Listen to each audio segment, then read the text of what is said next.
Durga, Laxmi and Saraswati. They also represent tamas, rajas and sattva.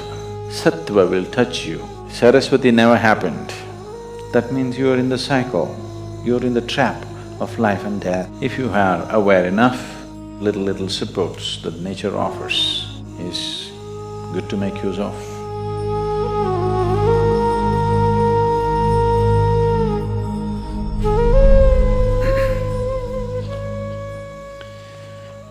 This is the first night of Navaratri.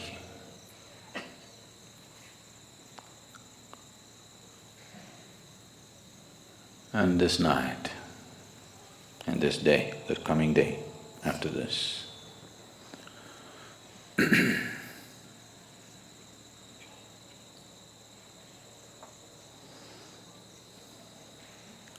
is dedicated to the feminine nature of the divine.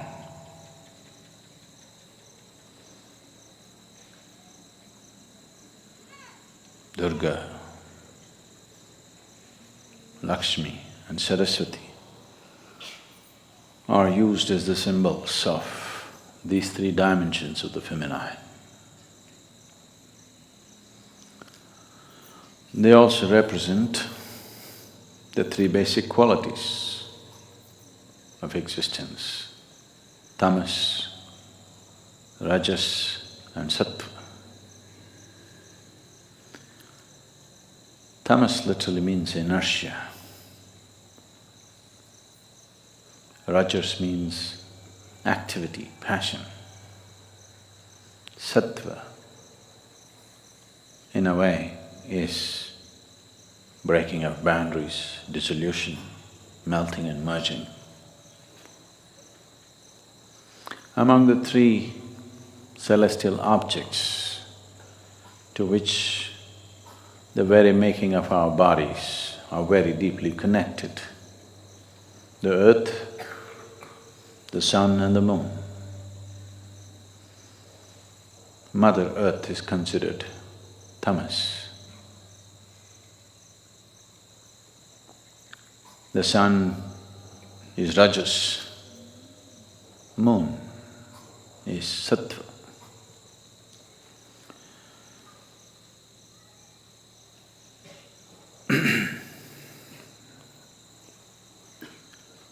Those who aspire for power, for immortality,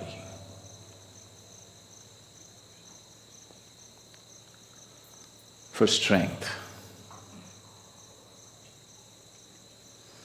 they will worship those forms of feminine which are referred to as tamas, like the Kali or the Mother Earth. Those who aspire for wealth, for passion, for life, and various other gifts that the material world has to offer. They naturally aspire towards that form of the feminine, which is referred to as the laxmi or the sun.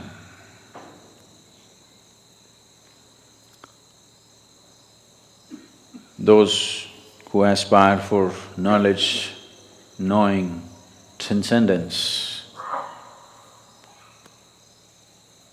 immortality of not the body, but transcending the limitations of the mortal body, they will aspire for that aspect of the feminine which is referred to as the sattva, or Saraswati is the representative of that, or the moon. This is arranged in this way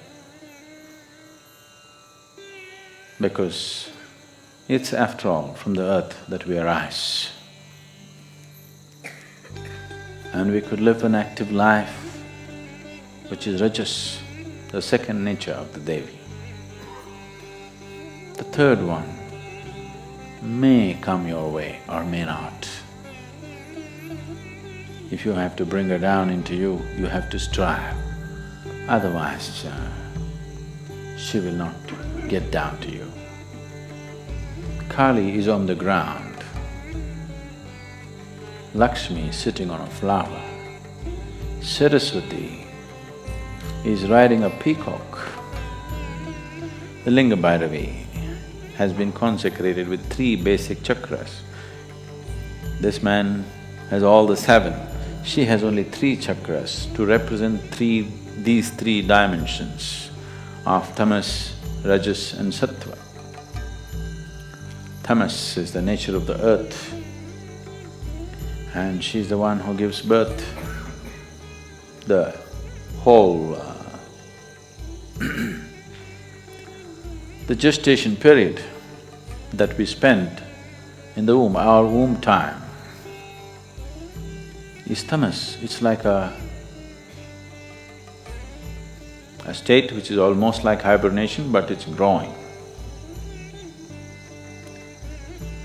So tamas is the nature of the earth, of your birth. The moment you come out, then you start activity, rajas begins. If you are aware enough or fortunate enough, sattva will touch you, otherwise the color of rajas, it's good as long as the going is good. When the going gets bad, rajas is going to be super bad.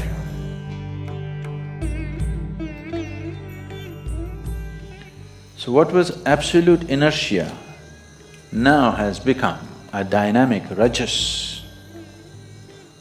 This may transcend or may again go back to the same thing. Durga, Laxmi, Saraswati never happened. That means you are in the cycle, you're in the trap of life and death, life and death, life and death. Transcendence is yet to come.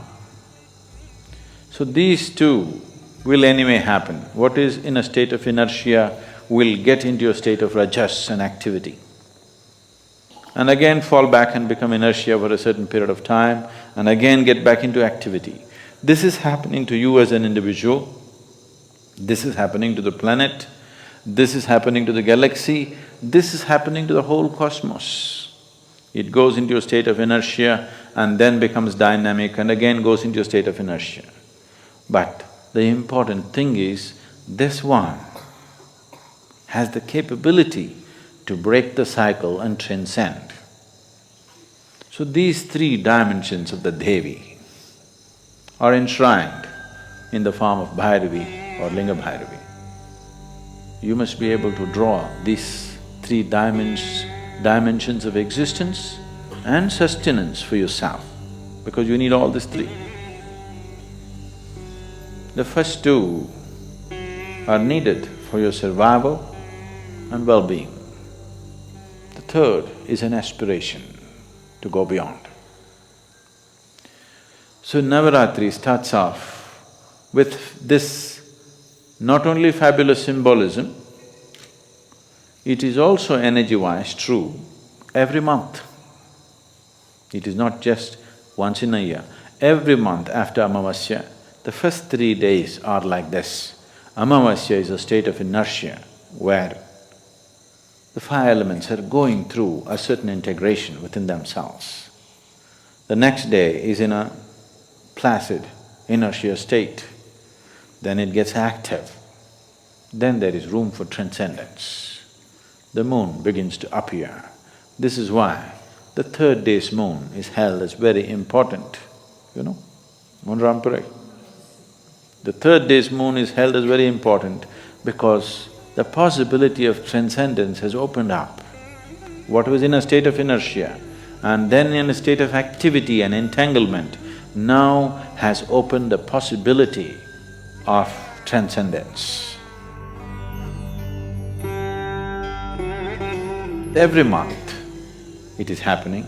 This particular month is a little more pronounced because this Amavasya was more pronounced than the rest of the Amavasyas during the year.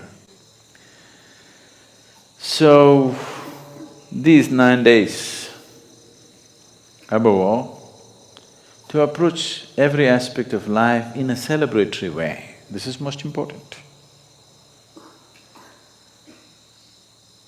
If you approach everything in a celebratory way, you learn to be non-serious about life, but absolutely involved. The problem with most human beings right now is, if they think something is important, they will become dead serious about it. If they think it is not so important, they will become lax about it. They don't show the necessary involvement. That's not it. The passage, the secret of life is in this. Seeing everything with a non-serious eye, but absolutely involved, like a game. That's the reason most profound aspects of life are approached in a celebratory way, so that you don't miss the point.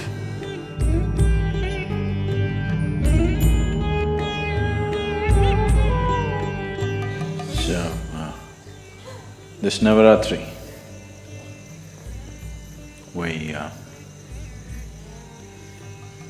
there are certain things happening in the temple.